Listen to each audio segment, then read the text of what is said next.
morning to you. Ho, ho, ho, ho, ho. Good morning to you. We just crossed the Rappahannock behind us. We're going to follow the forge now, straight north up the Rappahannock River to Hinson's Mill, where Stonewall and his corps is going to cross today.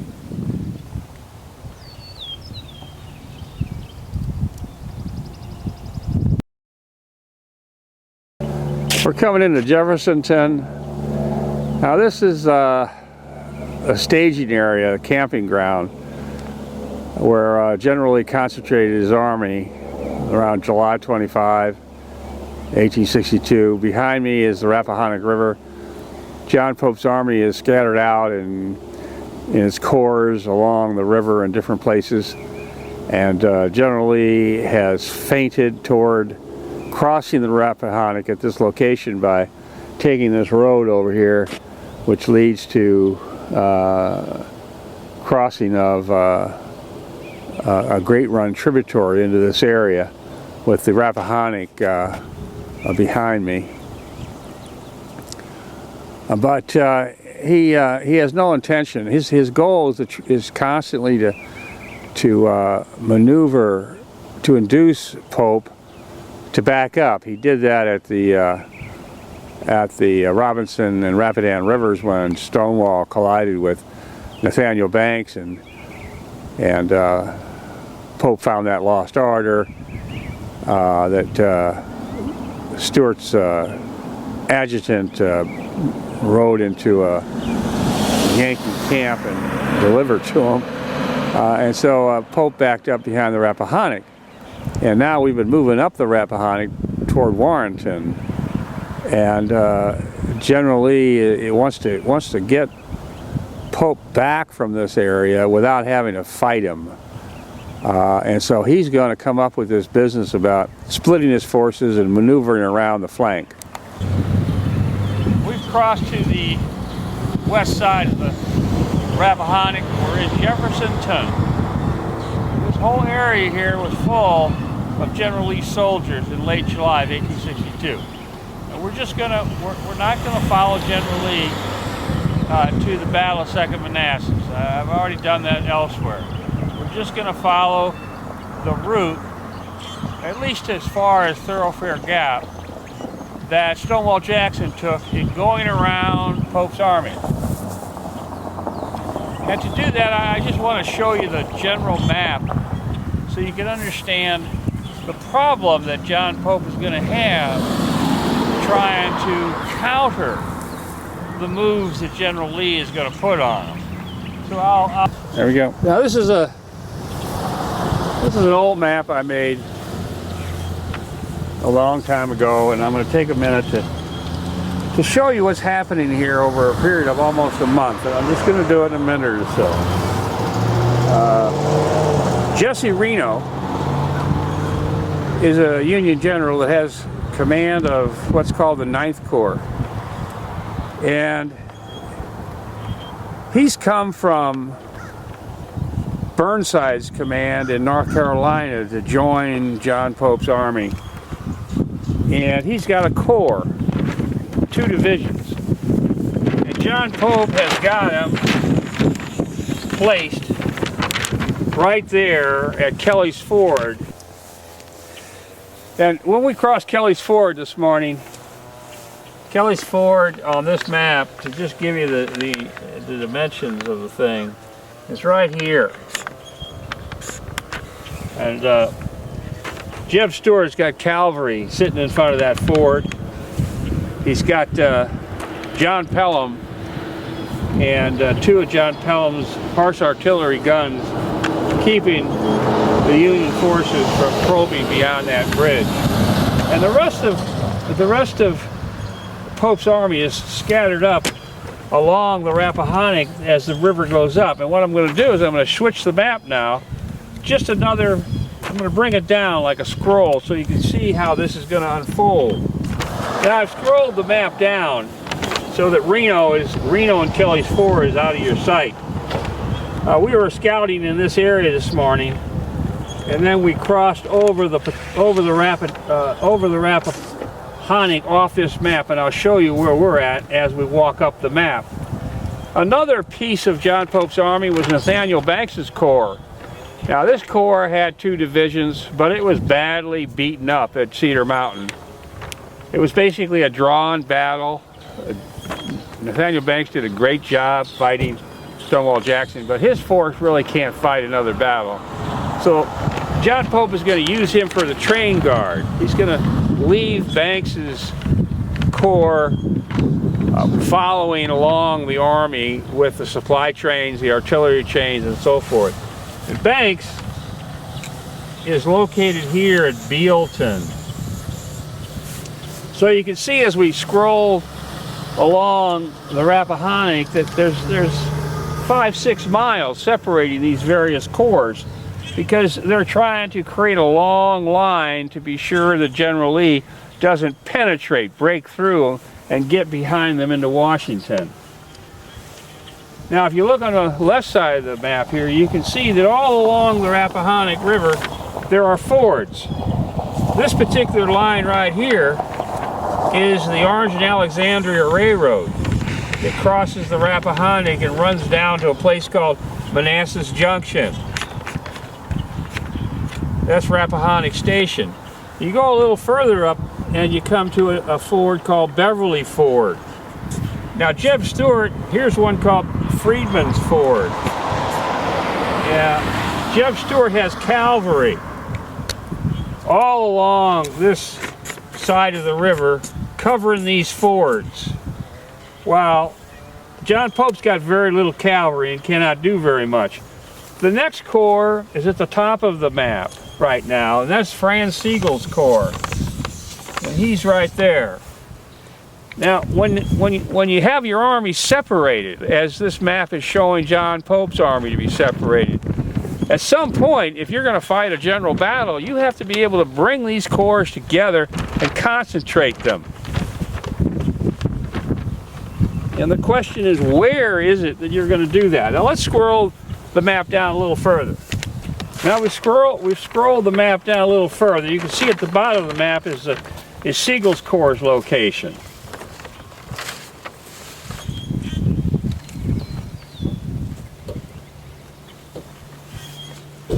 Now on the right side of the map, at one point during this progression up the Rappahannock River, General Lee sent over a brigade across the Rappahannock River into a space. This is Great Run. This is a tributary of the Rappahannock, and this is the Rappahannock itself. And this brigade crossed into this space at a time when General Lee knew that there was going to be a severe thunderstorm that day.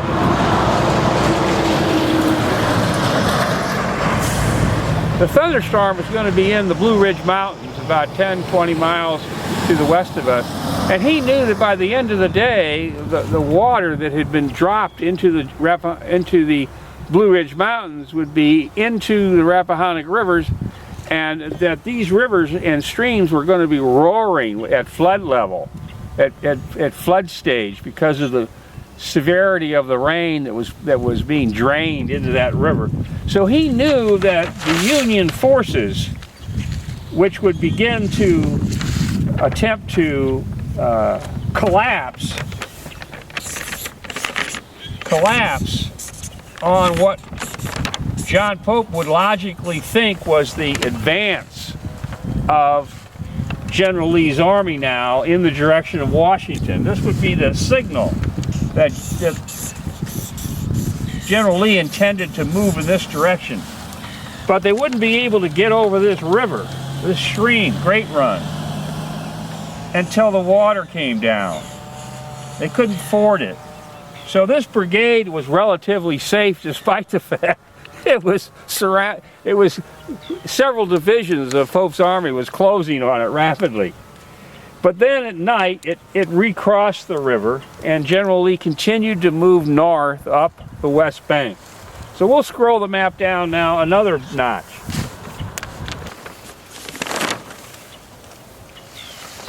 Now another piece of Pope's army is and really is one of the most important pieces. It's got two divisions, King's Division and Ricketts Divisions, and you'll hear about these divisions later. And that's McDowell's Corps. Heard a lot about McDowell. That's his corps. And this is Warrenton.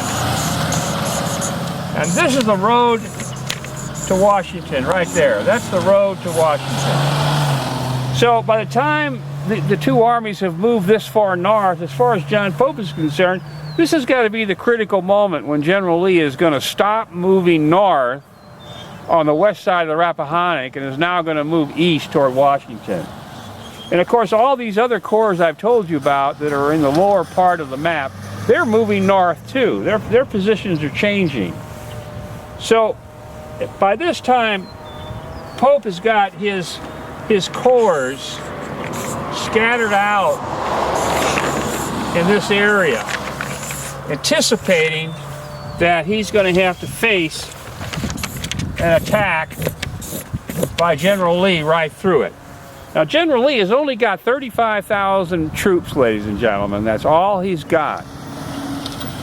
John Pope has already got 55,000 men, and as the days are passing, some of McClellan's troops are arriving on the scene.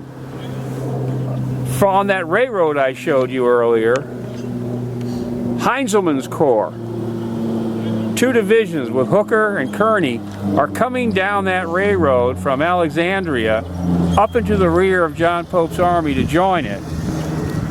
Fitzjohn Porter's Corps, that has three divisions, is marching up the east bank of the Rappahannock from Fredericksburg as we speak to join General Pope's army. And you recall from the organizational chart earlier that there remains some other corps, Sumner's Corps and Franklin's Corps, that are going to be following at some point. General Lee knows all of this. This is not a mystery to General Lee. He can't fight these people once all those forces are concentrated together with his 35,000 men. The second problem is he cannot fight an offensive battle. He cannot attack anyone. He doesn't have the strength to attack anyone. All he can do is orchestrate a situation in which he is able to stand on the defensive. And he really has the strength to do this only once. So he's not excited about the idea of fighting too many battles here. He certainly doesn't want to fight a battle here at this particular moment, at this particular place. He wants to somehow get John Pope to back up 25 miles to Bull Run without having to physically force him to do that. And the only way he can do that is to adopt Jeremy Barbanell's principles of military science, which is to use the go-around principle and use the split our forces principle. And it's here at Jeffersonton, where we're standing, that General Lee sat down with Stonewall Jackson and figured out how to do this. And I'll move on now to another map that is shows the terrain to the left of this map, which includes Jeffersonton, and we can see what General Lee's designed to do. Now we've switched to the quadrant maps that are immediately to the left of that line of quadrant maps you've looked at. And I'm doing this for those of you that have any interest in covering this ground. We're now standing here at Jeffersonton, General Lee's campground. And it's at this point that General Lee and Stonewall decide to do this. General Lee at this point at Jeffersonton divides his army into two wings. He splits the force, the 33,000 men that he has. He gives Stonewall about 22,000, and he keeps about 11 to 12 to 13,000, whatever that range is in there. He gives the greater share of his total force to Stonewall. And you're going to have a tough time finding the history of military war, certainly in the Civil War, wherever any general did something like this. And he allows Stonewall to take those men down the road we're going to take here in a second, that's right off to the left of us, to the right of us. and go in an arc about 25 miles away. In other words, if you had a radius of a circle, the radius of the circle would be about 25 miles. He's allowing himself to be separated, and he's doing this in the face of the enemy. And the line of the march is going to take us to the place where Stonewall's column crossed the Rappahannock at Hinson's Mill. And that's in this direction.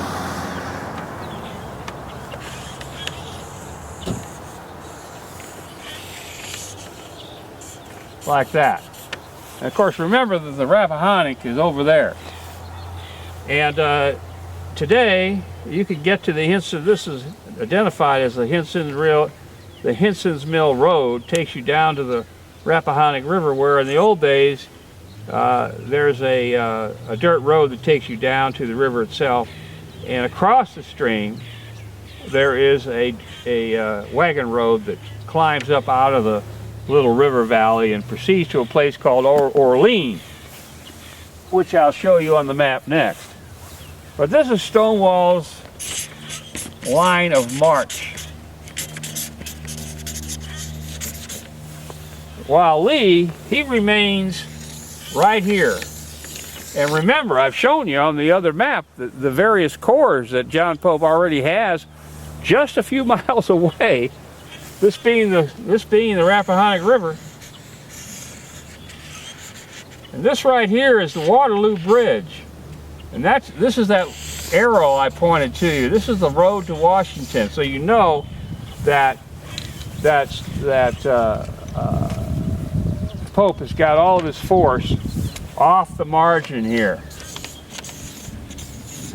He's got 60,000 men, and General Lee's facing him with 13,000. Now we'll continue with the map so you can see how Stonewall, eventually General Lee's going to follow Stonewall, but it'll depend upon Stonewall's success. Let's scroll the map some more. Now you can see in the lower left hand corner of this portion of the map, that red arrow, that's Stonewall crossing the Rappahannock at Hinson's Mill. What he's going to do, his troops are going to go through some farm fields and on some wagon roads. They're going to get to Orleans. And I showed you Waterloo Bridge. This is Waterloo Bridge. This is that crossing that leads to Warrenton. Pope has got some cavalry on this road that leads to Orleans. There's only just a couple of miles that separate the Union cavalry pickets and Stonewall's line of march to Orleans. Had these pickets gone up the road, they would have seen Stonewall's column, and they would have reported that to John Pope. Now, there's a discussion by the historians and the Civil War writers that, oh, this is a secret event, Stonewall's march to Manassas Junction in Pope's rear, and the answer is that's the silliness. Although these pickets didn't spot the column, the signalmen on these mountains, this mountain right here, tiny mountain, this is a mountain, 600-700 feet elevation. The scouts on the signal people on this mountain saw the dust clouds that were rising and reported that very rapidly to Pope.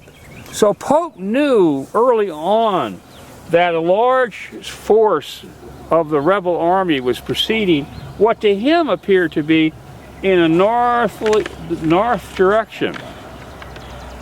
And as those reports accumulated and the march continued,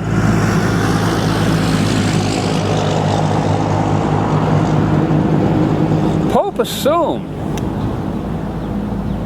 not a very bright thing to do in this situation, assumed that this rebel force that was seen was marching to the Shenandoah Valley.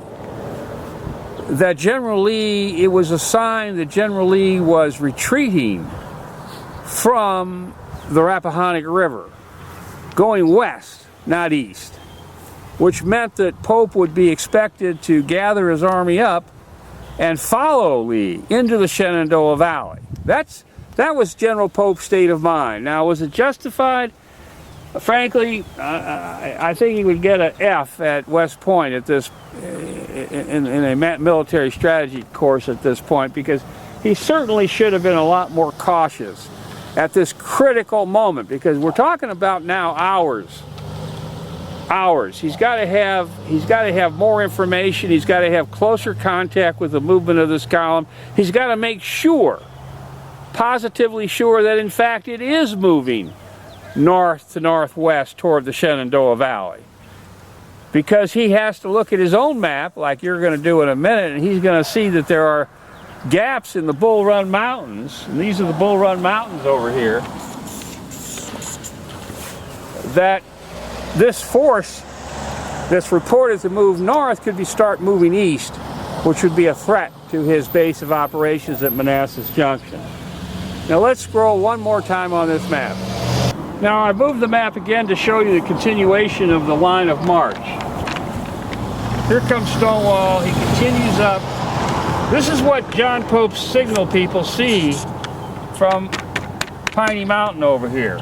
This road actually does go off toward the valley, but Stonewall takes this road, and when he reaches this location, this is Thumb Run Mountain here. So what's happened here is that the signal people miss this fact that he's made this turn because he gets behind Thumb Mountain here. He's not seen. So there's delay now in John Pope's headquarters in terms of getting the word that Stonewall is turned toward in a direction that certainly would make me very nervous. Let me scroll one last time on this map. Stonewall's line of march continues behind these mountains. Some of his troops do go up this road, but they continue in this direction. They're heading towards the plains, and these mountains are giving him it's helping him hide the fact that he's going to be swinging in this direction like that. And that's when we get up to what's called the plains and Thoroughfare Gap. And when you get to Thoroughfare Gap, you're now heading east, and you're going to come up against Gainesville and Haymarket. And from that point, it's nightfall. And Stonewall's been on the march for about 12 hours. And he's now marching across the Manassas Plain to the railroad, about 25 miles in John Pope's rear. And he gets there about 8:30 in the evening. He strikes at a place called Bristow Station, which is about 6 miles to the west of Manassas Junction. And he captures the place, he damages the railroad, he marches on the railroad tracks east to Manassas Junction, and he blows the place up. This is a supply depot with hundreds of tons of supplies for John Pope's army. And remember, we still have these corps of McClellan's army on the east of Stonewall. So Stonewall is basically marching into an area where he's got John Pope to the west of him, and he's got the rest of McClellan's army coming toward him from the east. So it's a really dicey situation. He destroys the depot, and of course by this time John Pope has realized he's lost his base, and when you lose your base, there's nothing you can do but fall back to recover it or look for a new one, and he falls back to recover it, and that leads to the Battle of Second Manassas, which is a battle that General Lee allowed himself to be drawn into because it was going to be fought with his army standing on the defensive, and in the event of a disaster he would be able to retreat west back through the Bull Run Mountains toward the Shenandoah Valley. Now we're going to go up to Thoroughfare Gap just so you can see it, but that's going to be the end.